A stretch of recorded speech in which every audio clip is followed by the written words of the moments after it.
Laetitia Hallyday est de retour.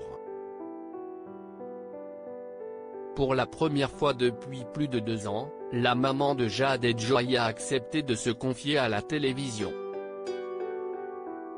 À l'occasion de la sortie du coffret Johnny Hallyday, son rêve américain, la dernière épouse de l'idolé des jeunes s'est confiée à cœur ouvert devant les caméras de 7 à 8.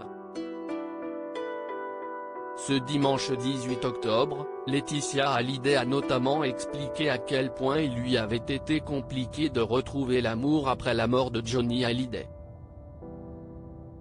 En couple depuis plus d'1 an avec Pascal Ballan, la maman de Jade et Joy assure avoir eu beaucoup de mal à recommencer une histoire après avoir partagé la vie du taulier pendant de longues années.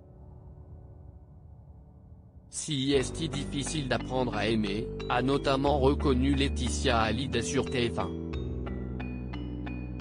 La raison de sa réticence ? On a l'impression de tromper son mari, explique Laetitia Hallyday dans 7 à 8. Après la mort de Johnny Hallyday, elle avait l'impression de ne plus pouvoir aimer à nouveau ni en être capable.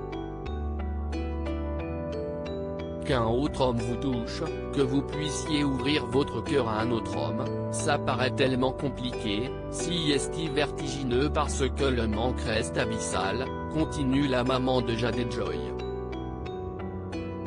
Amoureuse de Pascal Ballan, elle n'a pas oublié l'idolé des jeunes. On a tendance à comparer alors qu'il ne faut pas comparer, poursuit-elle avant d'expliquer qu'elle aime différemment son compagnon et son époux disparu. Johnny est toujours là, a ajouté Laetitia Hallyday, qui confie que Pascal Ballan est courageux pour accepter la place de Johnny dans leur relation. Elle veut vendre Marne la coquette si est pas facile. On est souvent un couple à 3, a conclu Laetitia Hallyday. Si elle a réussi à avancer en amour, elle a également fait le tri dans ses amis et dans ses souvenirs. Comme vous le révélait Closer d'ailleurs, elle veut se séparer de la maison de Marne la coquette dans laquelle Johnny a rendu son dernier souffle en décembre 2017. La Savannah a été affichée dans l'agence immobilière de l'un de ses amis au prix de 12 millions d'euros. Une coquette somme qui va lui permettre de respirer financièrement parlant mais également de tourner une page.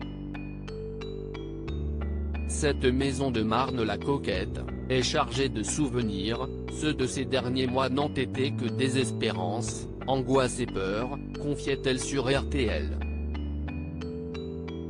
Ce retour, je le redoutais terriblement.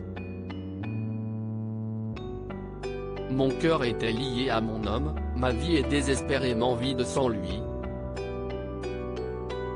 Une part de lui est restée ici, dans les objets, les odeurs, les pièces où il aimait être.